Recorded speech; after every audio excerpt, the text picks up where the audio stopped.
কবিতাৰ শিৰোনাম অনাদি সুৰ। বিংশ শতিকাৰ এটি কোমল পুৱা, সুৰৰ কলি এটি ফুল হৈ ফুলিছিল।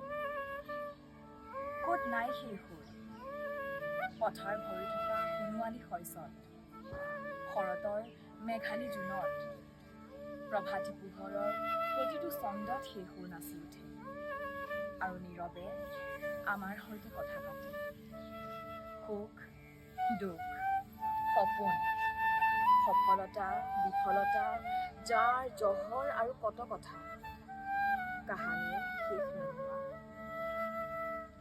সেই সুৰে উবাল ধুমুহা পাৰ হৈ হিমালয় বগাই, আকাশখন বুকুতে সামৰি লয়, মেঘ হৈ ইফাল সিফাল কৰে।